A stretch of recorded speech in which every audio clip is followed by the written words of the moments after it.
Rolando es médico veterinario, egresado de la Universidad Central de Venezuela. Hacen 16 años, grado y posgrado de nutrición en esta facultad. También fungió como jefe de cátedra. De alimentos en Venezuela, Colombia y Centroamérica, y tiene una trayectoria en investigación de ácidos grasos esenciales a lo largo de 14 años. Actualmente es el gerente general de Tentes. Es una empresa que está en Itagüí, Colombia. Bueno, bien esa de verte. Nos habíamos conocido en Cartagena en una reunión. Correcto. Y que el expositor era Eduardo. Y cuando me comunicaste ayer, yo dije, ya va, que gracias a Dios es una sorpresa agradable. Hubiese sido un susto. Está bien, no doctor. en el infierno, no estamos en el infierno. Está bien. Bienvenido. Disculpe, doctor. Bueno, gracias a todo el equipo. Me dijeron que el doctor Landaeta era uno de los organizadores de esta reunión. Dije, caramba, el doctor Landaeta, si nosotros no... previa a la mía, en aquella oportunidad de con la gente de la Asociación de Ganadería, donde nos invitaron allá a participar. Entonces, bueno, qué bueno volvernos a encontrar por esta vía y gracias a todos los asistentes. Vamos a dar una limitación de tiempo. Sí. Bueno, entonces voy a comenzar a compartir esta información y pues una vez más agradeciéndole al doctor Landaeta, a Raúl, a espacio permite organizar y a todos los asistentes y esperando que sea de su interés la información que les voy a presentar. La resalto porque o la menciono, traigo a colación lo que fue el simposio de nutrición de rumiantes 2020 que tuvimos la oportunidad de asistir, y es porque ese simposio, que es un simposio que genera presentar información muy variada sobre diversos temas, en esa oportunidad, el año pasado, presentó básicamente casi todo el de ácidos grasos en la dieta, y así se presentaron una serie de conferencias y de ponencias relacionadas con este tema. Distintos autores, investigadores de renombre en el área, pues presentando información relacionada con el uso de ácidos. Eso es cómo se titulaban las conferencias, y una de las cosas es que ya no se habla tanto de grasa como mucho el término de suplementación con ácidos grasos. Similar quizás a lo que estamos viendo que ocurre con las proteínas, donde ya comienza todo un interés de aminoácidos como componente funcional de las proteínas. El mismo caso aplica para este caso de los ácidos grasos. Y es algo que llama bien la atención. Solo el interés en esta temática, el enfoque en los ácidos grasos como molécula funcional de las grasas. En esto yo también menciono la oportunidad de compartir con uno yo diría, de las autoridades en el tema de utilización de grasa en la parte de rumiantes, el doctor Tom Jenkins, con quien también hemos tenido la oportunidad de hacer sesiones de trabajo y recibir entrenamiento, que parte de la información venimos a compartirles a ustedes en esto. Yo obviamente no pretendo repetirles lo que se presentaron en esos 3 días en el simposio, solamente mencionarles algunas de las cosas que más llamaron la atención, que obviamente desde el enfoque personal, y se hicieron muchos esfuerzos por diferenciar los efectos que tienen los ácidos grasos saturados e insaturados en la dieta de rumiantes, particularmente porque en los ácidos grasos insaturados conseguimos a los ácidos grasos esenciales, los cuales son muy valorados por sus propiedades funcionales. Y cuando hablamos de propiedades funcionales, son propiedades distintas a las que nutricionalmente se le aplican a este tipo de nutriente o a este grupo químico que son los lípidos, que es el simple aporte energético. Muchos trabajos intentando mostrar cuáles son las mejores relaciones entre omega 6 y omega 3 en la dieta de rumiantes, bastante interés en la digestibilidad intestinal, en el grado de aprovechamiento a nivel intestinal de cómo el rumiante absorbe y cómo se comportan estos ácidos grasos. Y yo creo que el área más novedosa que se presentó en el simposio fue este tema de las ceramidas que voy a tocar con ustedes más adelante. Para simplemente contextualizar, pues el rumiante, cuando recibe en la dieta grasas o lípidos, por decirlo así, aunque el nombre común, más comúnmente utilizado es grasa, sabemos que él tiene dos fuentes de grasa en la dieta, por decirlo así, o dos tipos de grasa en función de cómo se comportan esas grasas o cómo interaccionan a nivel ruminal. ¿Se oye bien? ¿Me escuchan bien? Muy bien. Perfecto. Entonces, simplemente para recordarles que un tipo de grasas se conoce como grasas activas. Generalmente son aquellas grasas que por la cantidad que se usa en la dieta o por su naturaleza, es decir, de dónde provienen, pueden producir consecuencias indeseables, sobre todo en la fermentación ruminal. ¿Okay? Eso se ha descrito que ese tipo de grasas que se conocen activas porque reaccionan con el medio ruminal pueden generar básicamente es una depresión de la capacidad fermentativa de las bacterias celulolíticas, afectando la fermentación ruminal. Obviamente eso es un efecto indeseable y quizás es la principal razón por qué el uso de las grasas, a diferencia de los otros nutrientes, quizás estuvo más relegado en los manuales nutricionales con menos investigación, yo diría, antes de la década del 90, debido principalmente a esta limitación.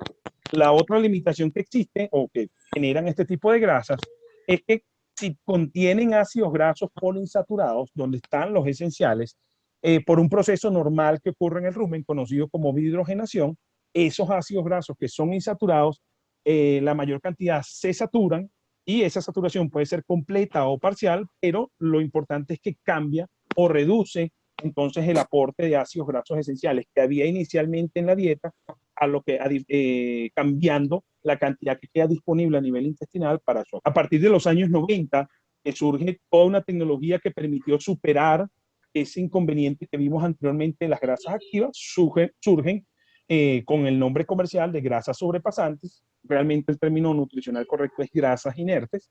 Y estas son grasas desarrolladas químicamente para limitar esa interacción con el medio ambiente ruminal, particularmente cuando el pH de ese rumen está por encima de niveles de 5.5, lo que se consideran pH fisiológicos. Hoy en día ya se consideran que pH es por debajo de 5.8 a nivel ruminal, ya se consideran que puede estar en una acidosis subclínica, pero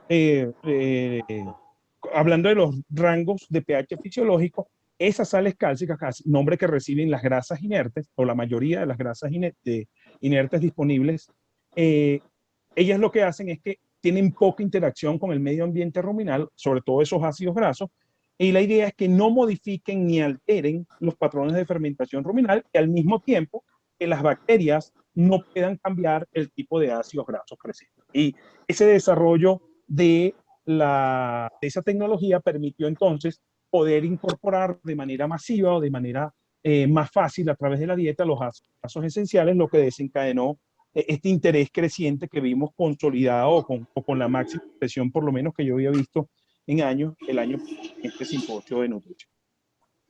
De esta manera surgen algunos valores ideales o indicadores de grado de sobrepasancia. Y fíjense lo que yo les comentaba, que a pHs del rumen por encima de 6, generalmente se consiguen en dietas en animales 100% pastoreo, donde predomina el consumo de pasturas como fuente principal de la dieta. El porcentaje de disociación de estos materiales es muy bajo.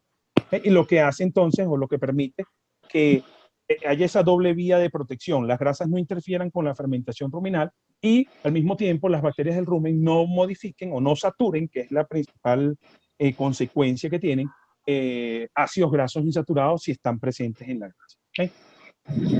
Cuando esto se ha evaluado a través de distintas técnicas digestivas, como la digestión in situ, de este desarrollo, de este trabajo que venimos haciendo desde hace 14 años, tanto en técnicas in situ como en técnicas in vitro, hemos encontrado que en condiciones ruminales fisiológicas, como las descritas anteriormente, el porcentaje de degradación de estos tipos de sales cálcicas están dentro de los patrones que se requieren, sobre todo para proteger ácidos grasos esenciales. El objetivo nuestro en el desarrollo ha sido no solo dar grasas como un objetivo, como tradicionalmente se usa, por incorporar una fuente de energía concentrada a la dieta, sino por enriquecer con ácidos grasos esenciales por los efectos que tienen, que vamos a ver más adelante.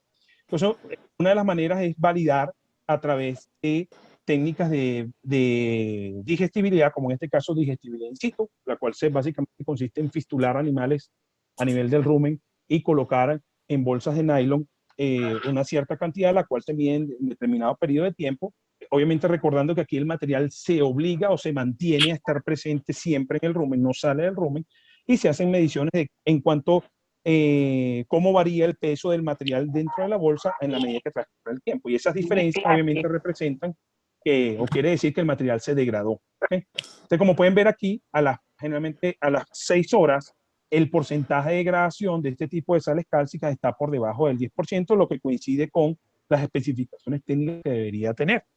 Eso cuando se mide de manera directa, por decirlo así, el grado de sobrepasancia.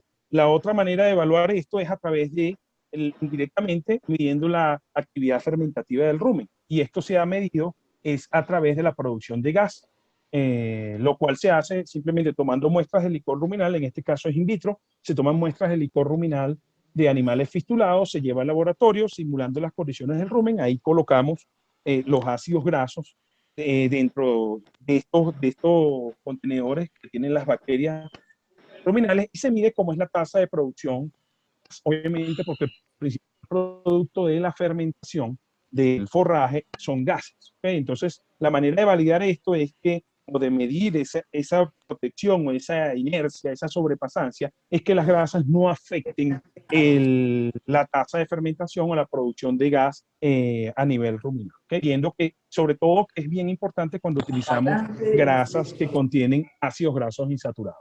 Porque obviamente el que no afecten esos ácidos grasos poliinsaturados son los que más pueden tener afectación en la capacidad fermentativa del rumen. Por eso tienen que estar bien protegidos. Y lo que podemos ver aquí es que de todo este tipo de sales cálcicas utilizadas en la comparación, el que menos afecta o el que menos afectó, en este caso la producción de gas a nivel ruminal, fue este tipo de suplemento de sal cálcica que hemos venido desarrollando con los años. ¿Okay?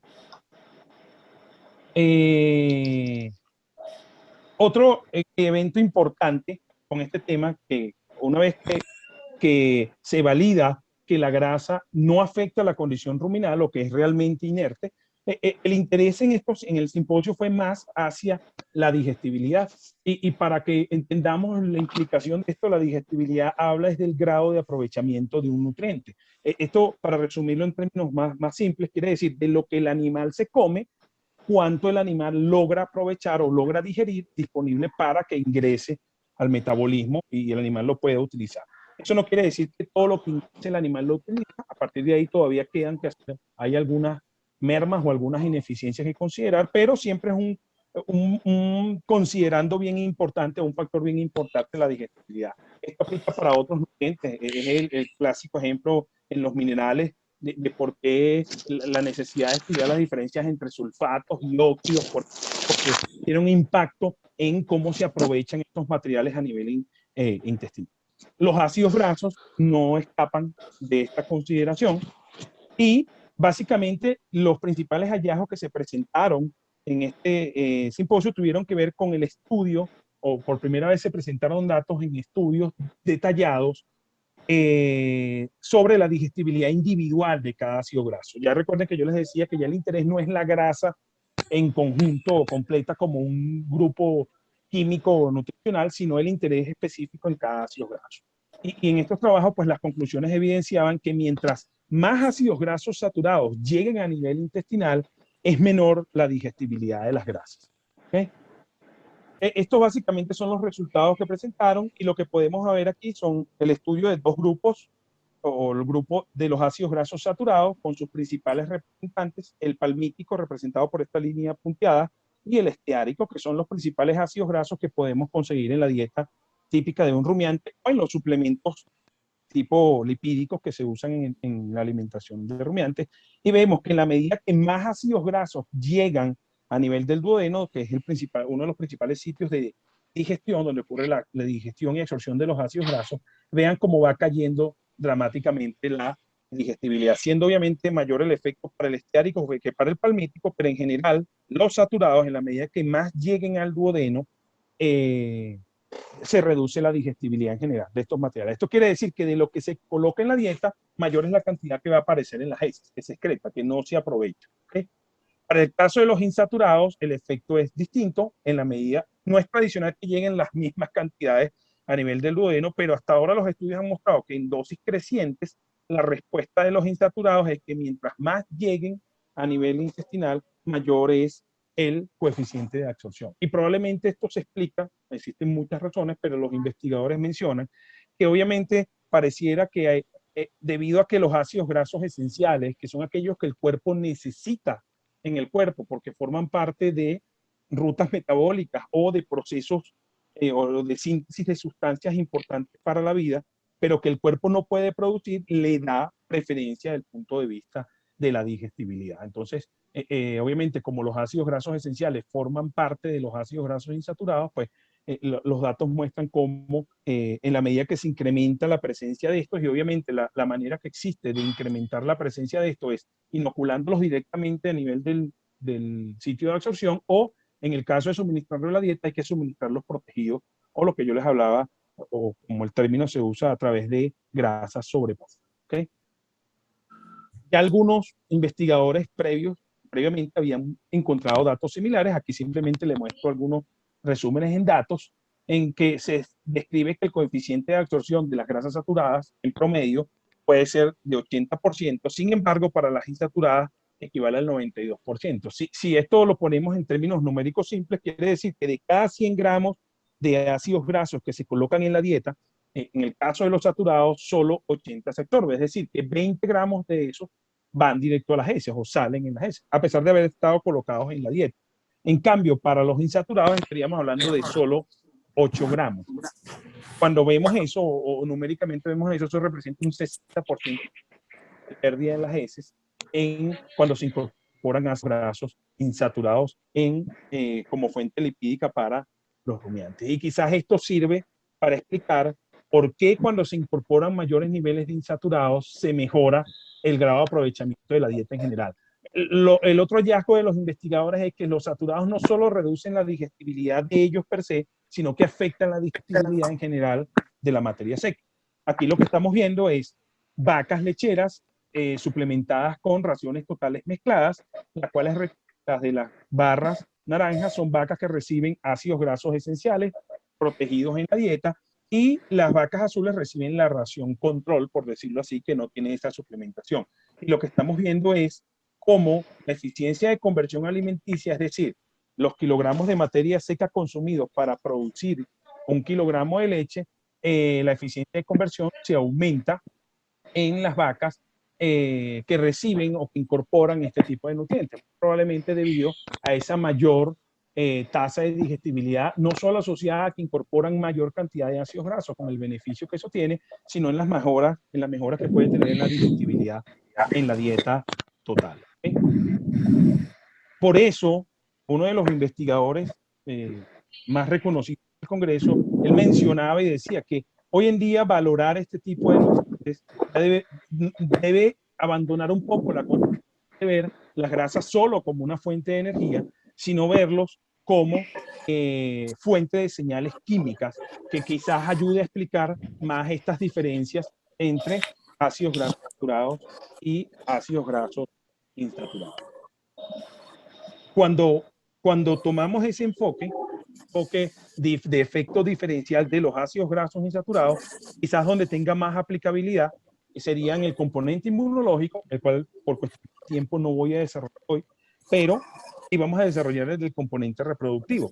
Y es que, en el punto de vista de los mamíferos, en particular en la vaca, existe mucha información referente a cómo los ácidos grasos esenciales pueden afectar distintas estructuras y componentes o señales químicas que afectan directamente la reproducción. Ellos participan activamente en la calidad del ovocito. Si recordamos, ovocito es una célula que tiene que nutrirse, alimentarse, y básicamente él es protegido y cuidado por un cúmulo de células que lo arropan, que están con él, las células de la granulosa, células de la teca, y todas las células en su composición tienen que tener ácidos esenciales. Ellos son el sitio de almacén típico de los ácidos grasos esenciales, son las membranas celulares de cada célula. Cada célula del cuerpo tiene una membrana celular y todas las membranas celulares tienen que tener ácidos grasos esenciales en su composición. No solo por un tema estructural, de estructura, sino que porque a partir de los ácidos grasos esenciales se originan ciertas señales químicas fundamentales para el crecimiento. A nivel del cuerpo lúteo, esos ácidos grasos esenciales pueden tener impacto directamente, yo les decía, en la calidad del ovocito o en la síntesis o el desarrollo del cuerpo lúteo y de hormonas reproductivas como, en este caso, la progesterona. También hay evidencia que muestra que pueden afectar directamente el crecimiento embrionario, y yo creería que esas son de las áreas más recientes de interés o de más desarrollo de investigación. Y a nivel uterino, porque los ácidos grasos esenciales son los responsables de la síntesis, yo diría que de las hormonas de mayor potencia en el cuerpo, como son las prostaglandinas. Digo que son las potentes porque obviamente son las hormonas que se producen en menor cantidad en el cuerpo, pero que tienen un impacto enorme en los diversos tejidos que van desde la vasoconstricción, vasodilatación, broncoconstricción, dilatación, regulación del ciclo estral y establecimiento de la preñez. Todas las prostaglandinas del cuerpo se originan a partir de ácidos grasos esenciales y de ahí viene en parte esta esencialidad descrita para los ácidos grasos. ¿Okay? Y fíjense que ya cuando se habla de suplementos o el rol de los aditivos nutricionales para manejar distintas características nutricionales que pueden ser como la función inmune o el balance de energía, vean que en el caso del balance de la energía, diversos investigadores dicen, sí, para el balance de energía podemos usar cualquier grasa o usemos o consideremos la grasa general como fuente de energía. Pero cuando vamos a hablar de reproducción, ya no podemos hablar solo de una fuente de grasa como fuente de energía, sino que tenemos que hablar ya específicamente de ácidos grasos esenciales. En este caso, obviamente, bypass. No es que no sean grasas, no estamos diciendo que los casos no sean grasas, sino que tiene que haber la consideración de que tienen que ser o hay que incluir ácidos grasos esenciales. Esto surge, o este tipo de aseveración surge porque en diversos estudios, muchos de ellos desarrollados inicialmente por el grupo de investigación en nutrición y reproducción de la Universidad de Florida, encontraron que en diversos trabajos el enriquecer las dietas sales cálcicas que contienen estos ácidos grasos, principalmente los parentales de la serie o los ácidos grasos a partir de donde se originan el resto de los derivados, que son el ácido graso linoleico, un ácido graso llamado o perteneciente a la familia omega 6, y el linolénico, un ácido graso perteneciente a la familia omega 3, son los que han mostrado mayor impacto en el desarrollo folicular, en el desarrollo del cuerpo lúteo, en la síntesis de hormonas reproductivas y en la síntesis de prostaglandina en comparación con otros ácidos grasos y con los animales que no reciben la suplementación. Entonces, partiendo de estos tipos de estos trabajos, pues nosotros, y particularmente en mi caso, cuando estaba en la Universidad Central, arrancamos todo con el grupo del Instituto de Reproducción Animal y el equipo de la Cátedra de Producción de Rumiantes. Comenzamos toda una serie de trabajos. Ya no me dedico tanto a eso, pero inicialmente fueron mis pininos, por decirlo así, en manejar la suplementación con estos tipos de ácidos grasos y evaluarlo en la parte reproductiva. Yo les mencionaba que el interés hoy en día tiene que ver con cómo esos ácidos grasos mejoran la preñez y de diversas maneras. Una es con la producción o modulación de prostaglandinas, otra favoreciendo la síntesis de progesterona, y hay una quizás la que más interés o más atractiva desde el punto de vista de investigación, sobre todo con este tema de los protocolos de reproducción asistida y de transferencia embrionaria, tiene que ver con que los ácidos grasos, particularmente los esenciales, los insaturados, pero dentro de ellos los esenciales, ellos son cruciales para que se logre el efecto de implantación embrionaria a nivel uterino. Solo de manera de refrescarles una parte breve de fisiología, después que ocurre la concepción, después que se unen los gametos, espermatozoide y óvulo, ese concepto que comienza su desarrollo embrionario temprano no está atado todavía al tejido uterino, no ha establecido esa comunicación con la madre para comenzar a recibir los nutrientes y comenzar su desarrollo y su progresión en la gestación. Él comienza una fase activa de multiplicación celular que va desde la ampolla del oviducto y él se va desplazando hasta que llega al sitio del cuerno uterino donde finalmente se implanta. Esto puede variar en duración del tiempo, se establece que va entre el día 16 hasta el día 22 puede tomar la implantación después de ocurrida la concepción. Y si recordamos, los mamíferos no tienen un cuerpo vitelino o un saco vitelino como tienen las aves, donde tienen todos los nutrientes que van a recibir mientras se están multiplicando. Por eso es fundamental que el embrión establezca la conexión con la madre para que reciba todos los nutrientes para la multiplicación de sus tejidos. Sin embargo, el embrión ya desde la concepción comienza a multiplicarse y es una multiplicación exponencial de las células que lo conforman y toda esa multiplicación requiere nutrientes. Y la manera que el cuerpo se asegura de que recibe los nutrientes es que el útero tiene que secretar una sustancia llamada leche uterina, el nombre, por decirlo así, común que se le da. El nombre técnico que recibe es el histotrofo, es la secreción que hacen las glándulas del endometrio, donde secretan una serie de nutrientes que vamos a ver más adelante de qué está compuesto, y esos nutrientes pues llevan la función no solo de darle energía y los materiales que requiere para el crecimiento, sino algunos factores de crecimiento. En parte, esos llamados así factores de crecimiento dependen de la presencia de este tipo de ácidos grasos esenciales. Fíjense que estamos hablando primero de ácidos grasos insaturados, todos, y donde predominan los tipo omega 6 y tipo omega 3. Y fíjense que ellos, la capacidad que tienen es que ellos pueden ingresar directamente al núcleo de las células del embrión y activar proteínas o la expresión de genes que promueven el desarrollo de proteínas que estimulan la implantación embrionaria a través del desarrollo de vasos sanguíneos. El embrión y la madre tienen que establecer una comunicación sincrónica, finamente orquestada, que permita que los vasos sanguíneos del feto y la madre se pongan en contacto de manera que permita ese intercambio de nutrientes para que promueva el crecimiento. Y el éxito de la implantación embrionaria tiene que ver con el éxito del establecimiento de esta red vascular que permita la transferencia de nutrientes y obviamente la salida de los desechos que caso haga el embrión.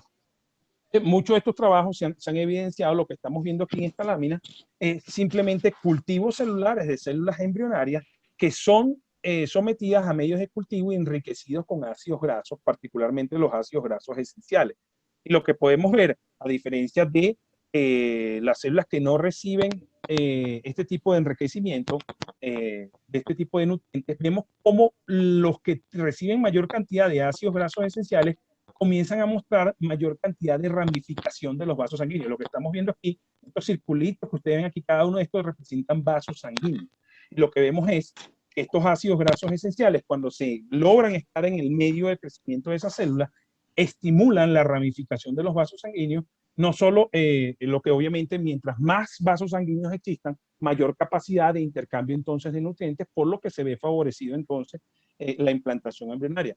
Y no solo se ha encontrado un efecto sobre mayor ramificación, sino también sobre la longitud de esos vasos sanguíneos. Todo esto se resume entonces en la capacidad del embrión de implantarse, que es lo que finalmente garantiza ese establecimiento exitoso de la preñez. Muchas veces ocurre la concepción. De hecho, hay estudios que muestran en vacas lecheras, en vacas Holstein, que las tasas de concepción pueden llegar a ser tan altas como 83%, pero que generalmente la mortalidad embrionaria temprana, que puede estar entre el 45 y 50%, hace que el porcentaje de preñez o de gestación caiga a valores de 40-45%. Y la mayoría es debido a esas fallas que ocurren en la implantación embrionaria. Entonces, ya vimos cómo, por una parte, los ácidos grasos pueden estimular entonces, estimulando que el embrión favorezca o promueva el desarrollo de vasos sanguíneos para comunicarse mejor con la madre. Y eso es una de las maneras, eso se conoce como angiogénesis o angiogénesis fetal, y es una de las maneras como los ácidos grasos esenciales promueven la implantación embrionaria. Y por eso hoy en día en muchos protocolos reproductivos, incluyendo en el humano, apenas se confirma la gestación o la preñez, inmediatamente comienza la suplementación con este tipo de nutrientes, precisamente para ayudar a ese establecimiento y a esa angiogénesis temprana. Otros trabajos más recientes hablan sobre el efecto del estudio de este histotrofo. El enfoque ha sido, bueno, vamos a ver qué tiene esta secreción uterina que promueve el desarrollo embrionario, porque una de las cosas que han encontrado en estos estudios, que son bien interesantes, es que el embrión más exitoso en implantarse es el que más crece, también es el que más se desarrolla, y de hecho ya han determinado para el caso del bovino unos tamaños mínimos que debe llegar el embrión para poder lograr implantarse de manera efectiva, o lo que aumenta la probabilidad de la implantación efectiva. Y ese crecimiento tiene que ver, obviamente, porque al ser el embrión más grande, aumenta la superficie de contacto con el tejido uterino y favorece ese intercambio de nutrientes. Pero también tiene que ver con el hecho de que, y como yo les decía, tiene que generar más células, mayor cantidad de tejido que le permita establecer esa comunicación. Entonces, sabemos que el embrión no tiene una fuente de nutrientes en ese momento, ni se ha implantado, lo que quiere decir que él recibe los nutrientes de la secreción que hace ese histotrofo. Entonces, muchos trabajos, yo diría que en los últimos 5 años se han dedicado a estudiar qué tiene ese histotrofo y sobre todo comparando qué ocurre en las vacas que quedan vacías o en la vaca donde hay fallas en la implantación embrionaria en comparación con las vacas que logran efectivamente quedar gestantes o que se logra esa implantación embrionaria. Y estos estudios han encontrado que los principales nutrientes que se secretan en el histotrofo, bien sea porque son encontrados estos nutrientes o estos compuestos en la secreción del histotrofo, o se consiguen sus derivados, que también quiere decir que, pues obviamente, su precursor tuvo que haber sido secretado, son los ácidos grasos esenciales, particularmente el araquidónico, que es un omega 6, y los que yo les mencionaba, el linoleico y alfa-linolénico, que son los que vimos inicialmente que daban mejor respuesta en las evaluaciones reproductivas. Esto no quiere decir que no existan otros nutrientes de interés, como la metionina. Aquí vemos, por ejemplo, los aminoácidos esenciales como la metionina, las pirimidinas y purinas que están relacionadas con toda la replicación y síntesis del ADN y ARN activamente en este tipo de células, pero la preponderancia, o por lo menos así lo muestran los datos, la secreción de este tipo de nutrientes es fundamental para ese desarrollo embrionario temprano. ¿Okay? Entonces, uno de los principales hallazgos de estos estudios es que el principal ácido graso que consiguieron en esa secreción fue el ácido graso araquidónico, un ácido graso omega 6. Y no voy a decir que él es esencial, él es semiesencial, porque él se produce a partir del ácido graso linoleico. Si hay linoleico, se puede producir araquidónico. Entonces, el araquidónico se considera semiesencial, el realmente esencial es el linoleico. Y el otro ácido graso del segundo más abundante en esa secreción es otro ácido graso esencial derivado del alfa-linolénico, que es el DHA. ¿Okay?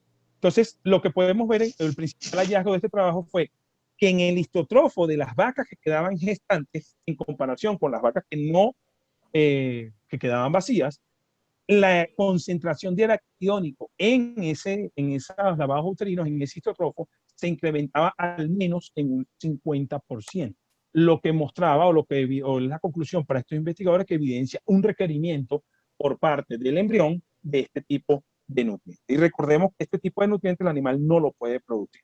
¿Okay? Por eso debe suministrarse en la dieta.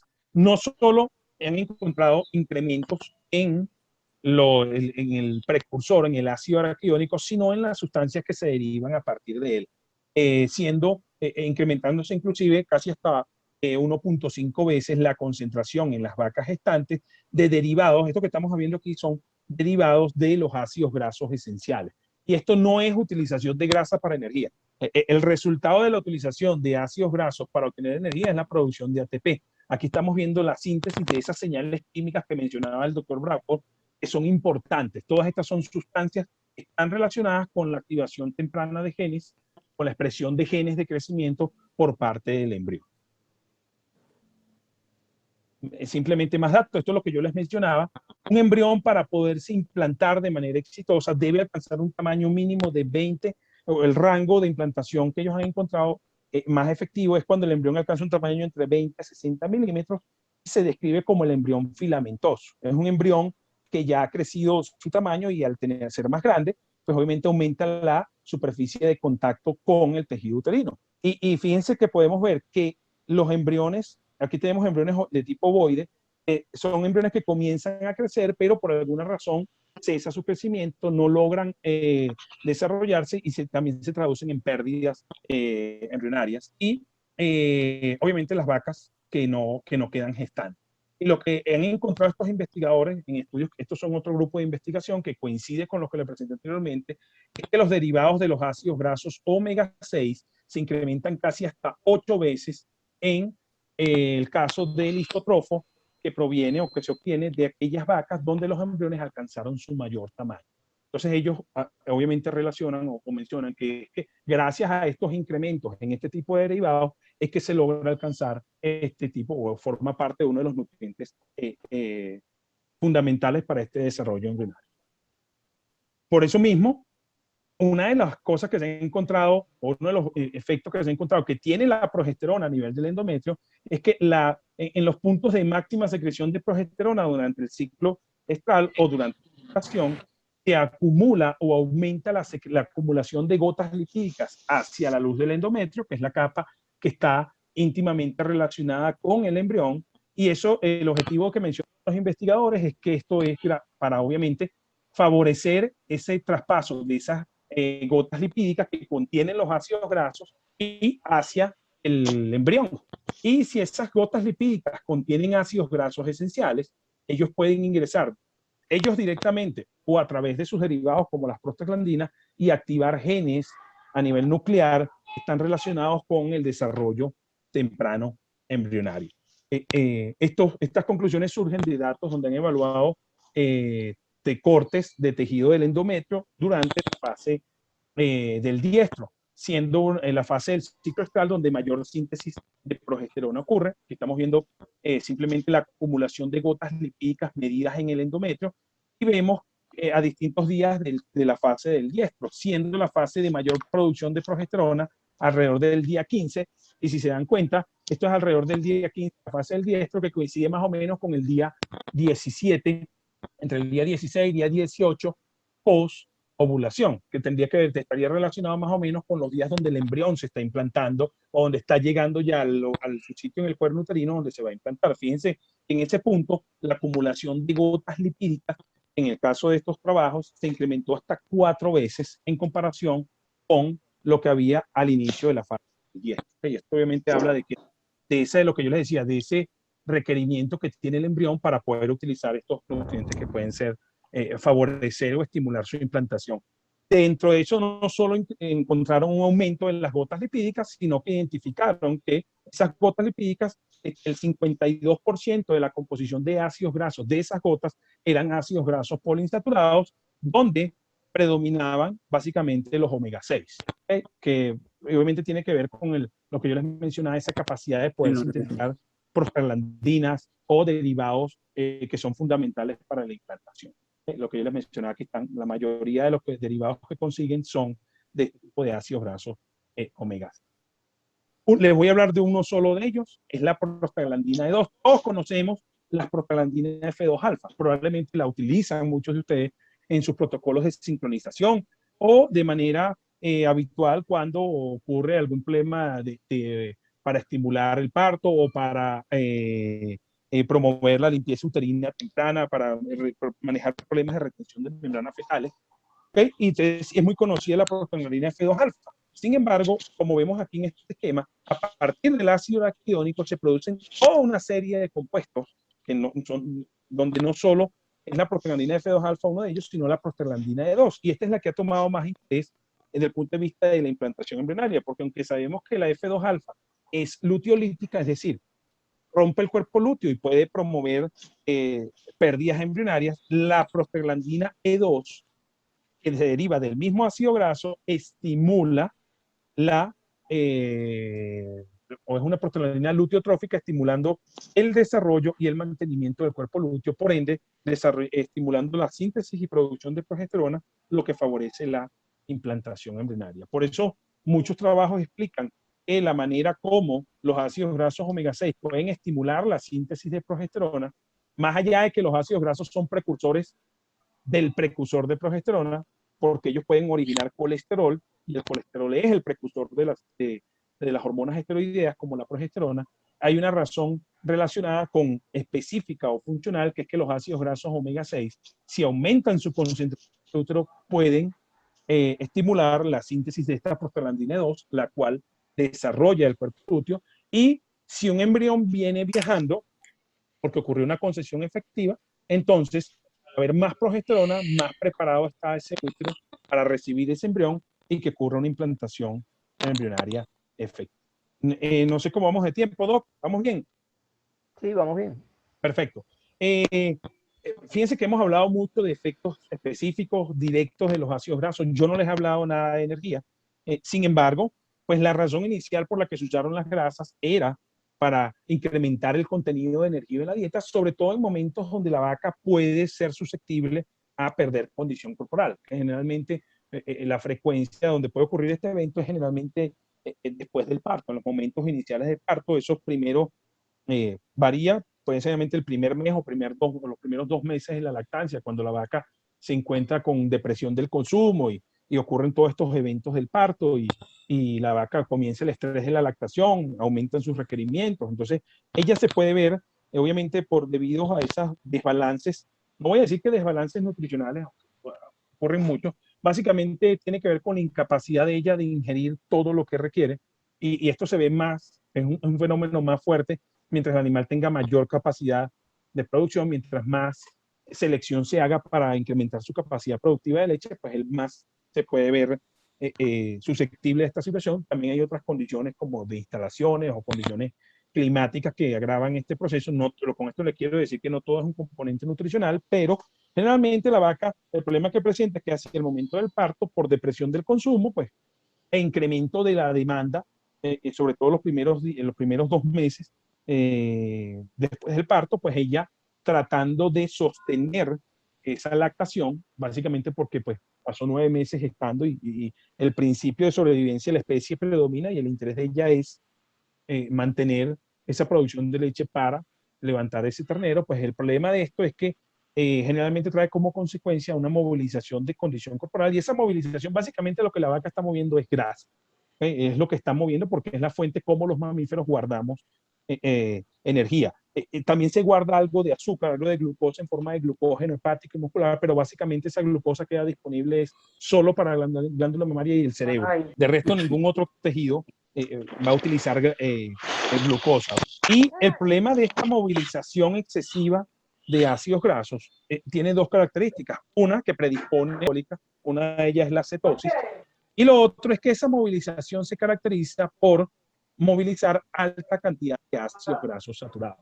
Yo les decía que los ácidos grasos esenciales no se almacenan de preferencia en la grasa corporal, sino que su sitio de reserva son las membranas celulares en el cuerpo, que es donde tienen que estar en todo el cuerpo, tiene que haber ácidos grasos esenciales en las membranas celulares para poder cumplir con esta síntesis de señales químicas. Entonces, cada vez que la vaca pierde condición corporal, mueve ácidos grasos hacia la sangre como una manera de compensar esta falta de energía. El problema es que eso generalmente va acompañado por incrementar el riesgo de sufrir ciertas condiciones metabólicas indeseables, como es el hígado graso, que puede desencadenar en cetosis, etcétera, etcétera.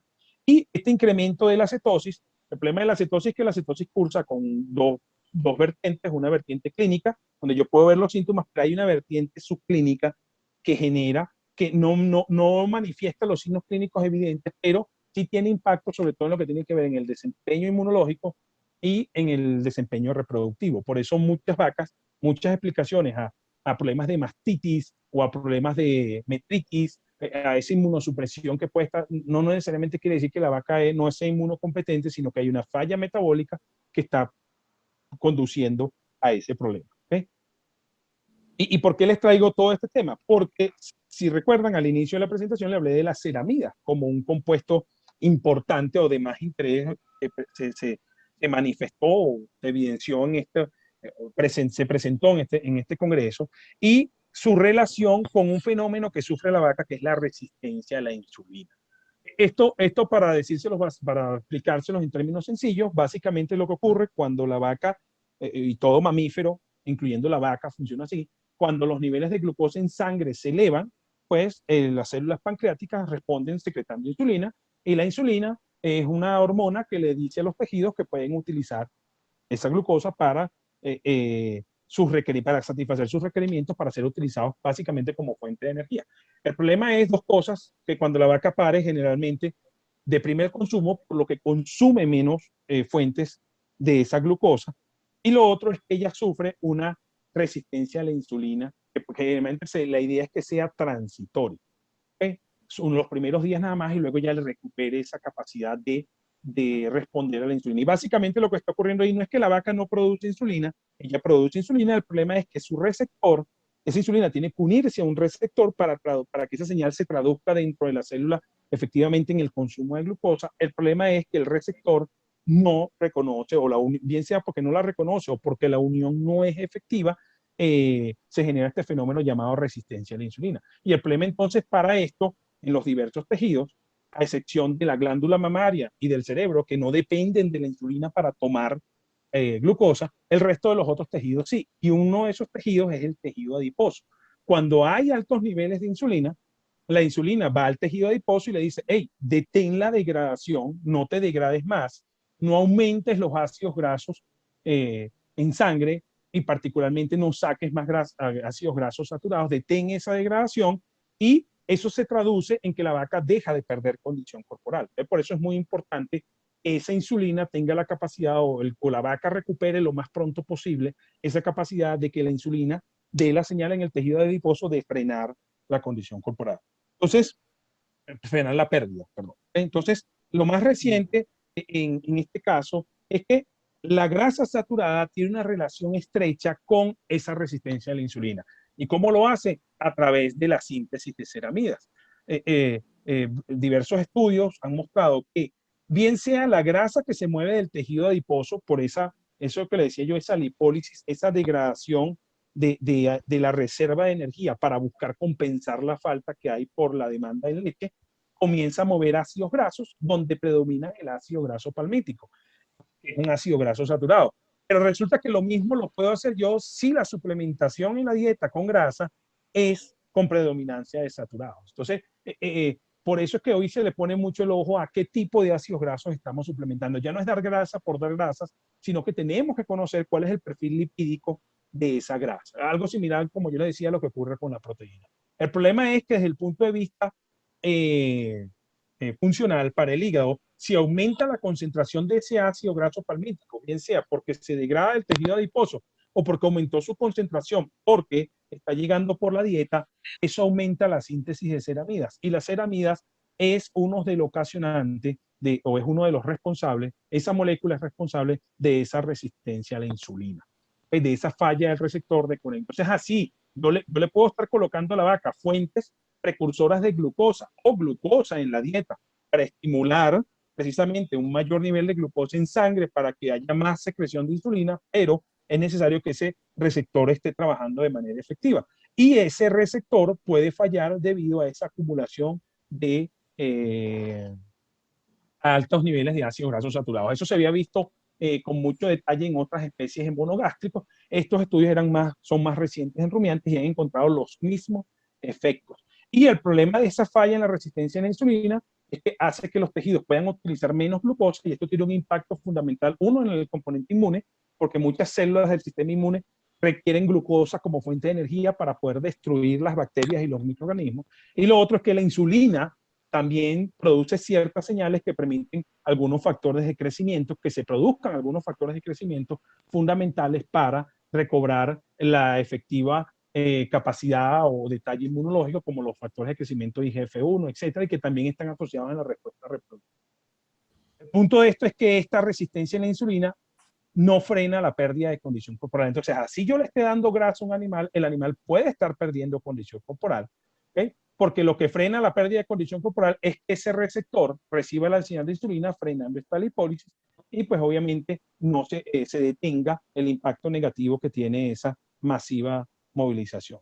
Y el detalle más importante de esto es que los ácidos grasos esenciales no tienen estos efectos y de hecho, aunque no hay muchos estudios de este tipo en rumiantes, en humanos es bien sabido que el uso de ácidos grasos tipo omega 6 y tipo omega 3 mejoran la respuesta a insulina. Por eso los diabéticos les mandan a consumir este tipo de de suplementación, bien sea o con fuentes naturales como consumir más pescado o nueces o este tipo de cosas, o la suplementación directa con este tipo de nutrientes para mejorar esa respuesta, sobre todo en los diabéticos tipo 2, donde el problema está muy ocasionado o relacionado con esta falla del receptor.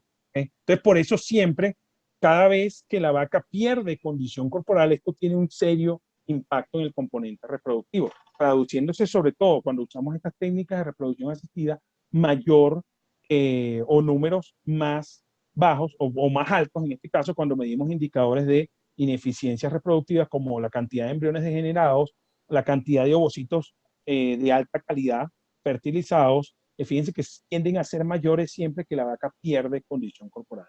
Esto obviamente está relacionado quizás no solo con que le llegó menos energía directamente al embrión, sino con las consecuencias que tiene la consecuencia metabólica, sobre todo muy relacionado con la cetosis, porque eso cambia el pH uterino, porque eso cambia la respuesta inmunológica y la secreción de algunas señales, produciendo estas fallas reproductivas. Eso, si yo les muestro algunos datos, mostrándole que fueron presentados en este congreso, fíjense que aquí se habla sobre el efecto que tiene la suplementación con distintas concentraciones de ácidos grasos insaturados en la dieta de vacas y el efecto en las vacas lecheras, evaluando el efecto sobre la pérdida de condición corporal. Lo que estamos viendo son un tratamiento que no incluye grasa suplementaria y 3 tratamientos que incluyen distintos perfiles, es decir, o distintos niveles de grasa saturada versus grasa insaturada. Aquí vemos 80% de saturados versus 10% de insaturados, y aquí vemos 60% de saturados versus 30% de insaturados. Todos los tratamientos aplicados isoenergéticos, es decir, que los 3 tratamientos aporten el mismo contenido de energía, la diferencia es solo el perfil de ácidos grasos. ¿Y qué encontraron estos trabajos? Que cuando había predominancia de los ácidos grasos saturados en la dieta, en esa fuente de grasa, esas vacas perdían mayor condición corporal, medido como pérdida de peso. Obviamente, cada vez que la vaca pierde condición corporal, está perdiendo peso porque el tejido está perdiendo un tejido, en este caso es grasa, ¿ok? Básicamente es grasa, también puede perder proteína, pero básicamente lo que más mueve es tejido lipídico. Vemos inclusive las que recibían este tratamiento perdían más condición corporal que las que no recibían ningún tratamiento alguno. Y las que menos perdieron condición corporal fueron aquellas que incluían mayor contenido de ácidos grasos esenciales.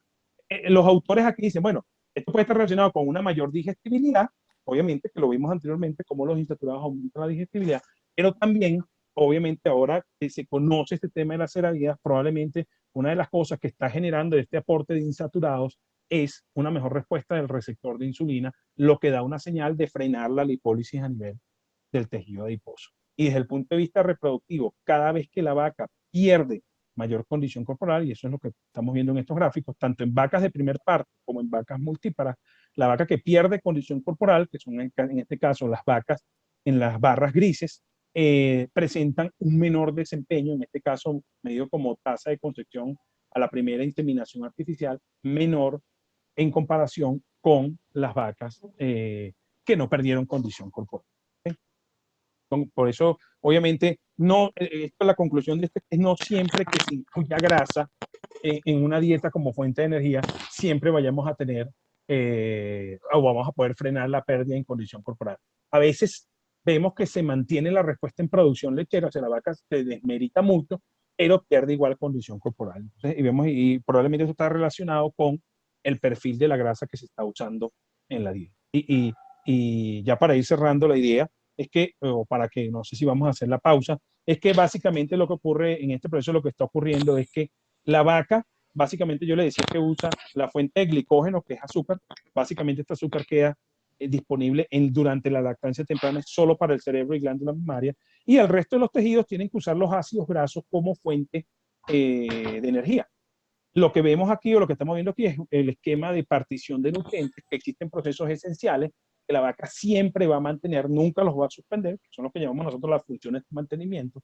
Los procesos reducibles, que son aquellos que la vaca, si se reduce el suministro, puede ser que merme un poco las rutas metabólicas que relacionadas con esto, pero no, es muy raro que lo suspenda. Realmente los va a suspender si hay alguna patología presente o se compromete la vida.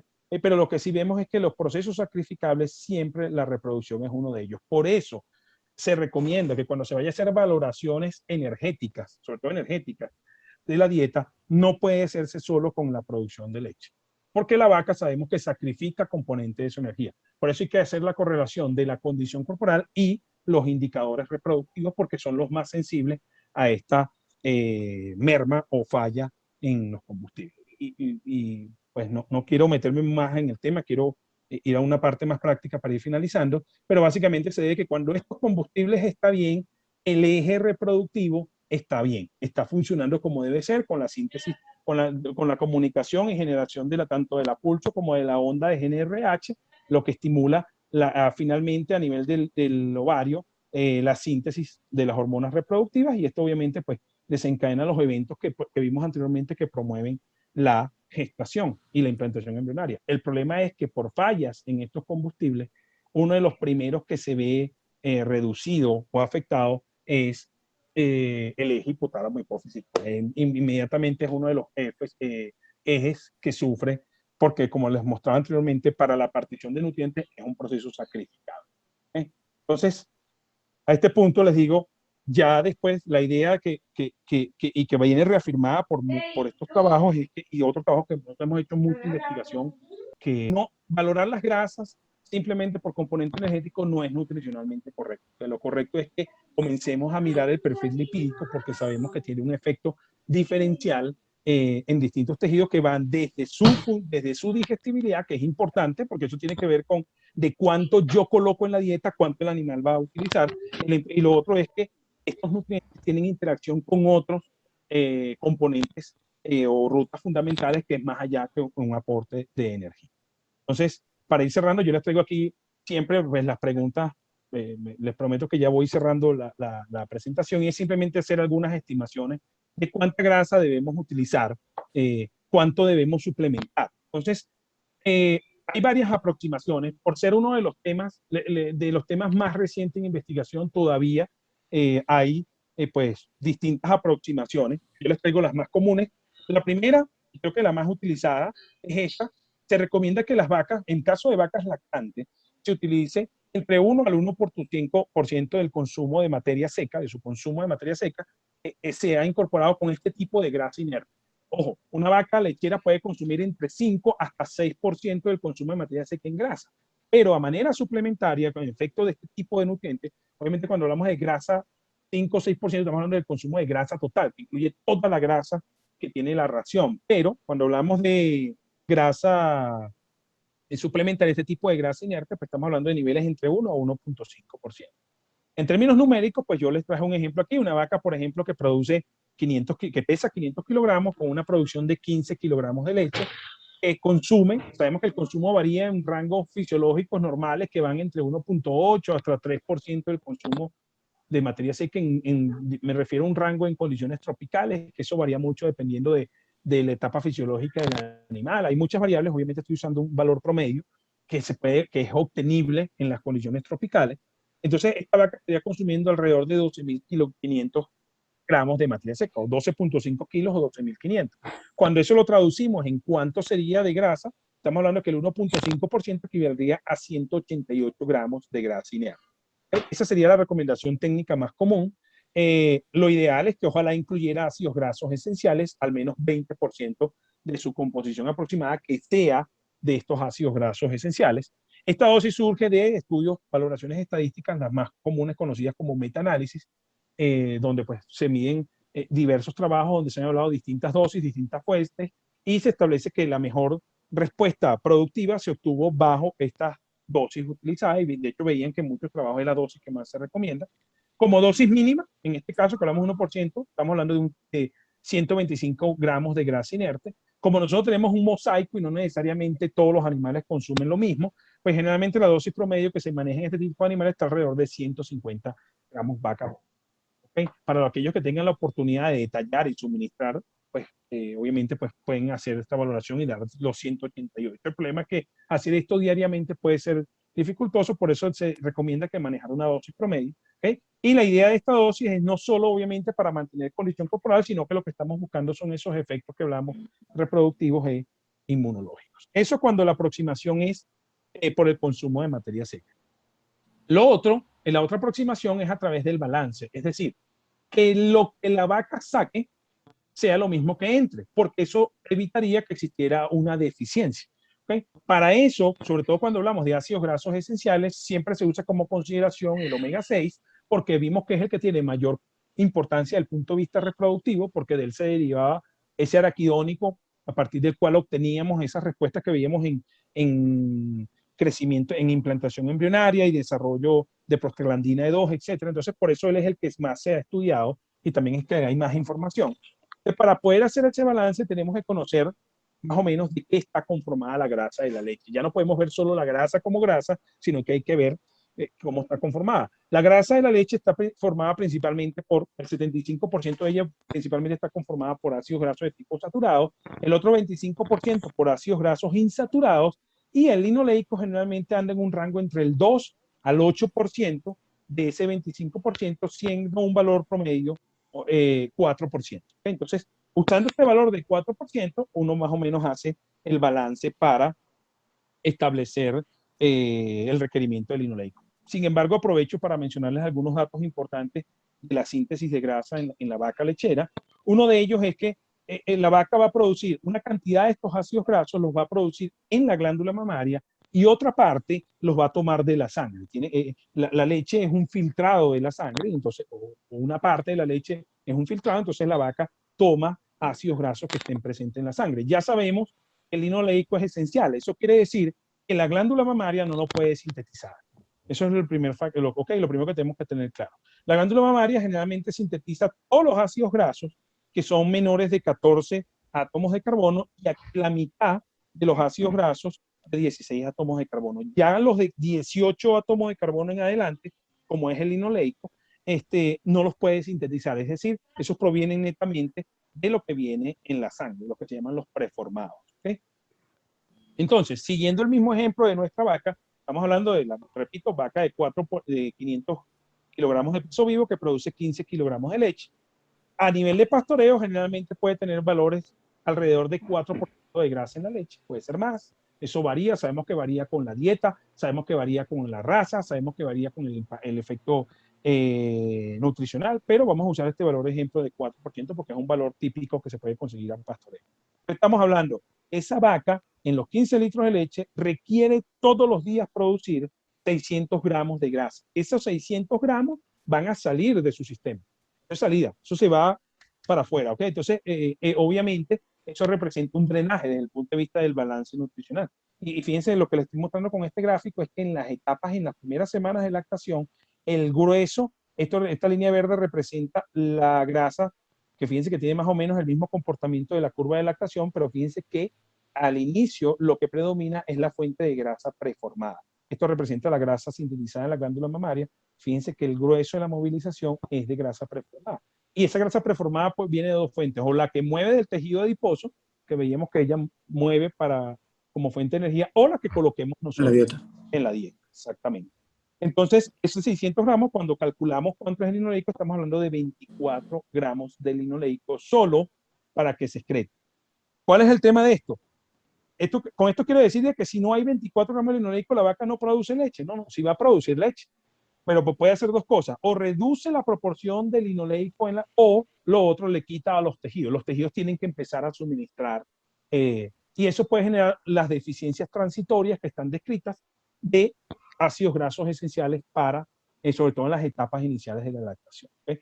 Fíjense que aquí solo estoy considerando el requerimiento de linoleico para producción de leche. No estoy considerando aporte de linoleico para ningún otro. Entonces, si yo quiero satisfacer esos 24 gramos, vamos a poner que tengo dos opciones. La primera opción es una grasa inerte. Siempre considero la grasa inerte para no afectar las condiciones ruminales, ¿ok? Por eso siempre uso como fuente grasa inerte, sobre todo en una etapa como es la lactancia temprana, donde ya hay depresión del consumo. Entonces no me interesa colocar cualquier otra fuente que ponga en riesgo o afecte la fermentación ruminal, pudiéndome reducir más ese consumo. Entonces vemos, por ejemplo, que si uso una grasa 100% de palma, la palma, en el mejor de los casos, contiene 9% de linoleico. Es el máximo de linoleico que puede contener esa fuente. Entonces, si yo uso una grasa asumiendo 100% de digestibilidad y todo ese tema, estoy asumiendo que esa grasa aporta por cada 100 gramos, aporta 9 gramos de linoleico. Por lo tanto, para cubrir ese requerimiento, yo requeriría 267 gramos por vaca por día para satisfacer ese requerimiento de linoleico. Por eso, el trabajo de nosotros ha sido cómo generar grasas que estén enriquecidas con ácidos grasos esenciales. Por ejemplo, aquí estamos buscando un ejemplo, una que contenga 17% mínimo de linoleico.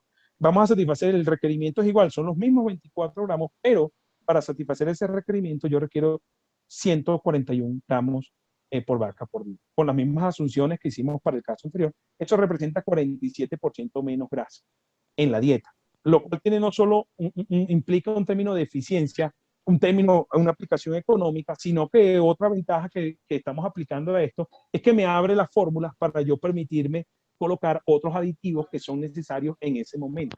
Es decir, recordamos, la vaca en ese momento tiene reducido el consumo, y también incorporar aditivos para aumentar o favorecer la respuesta siempre es un problema por la limitación del consumo.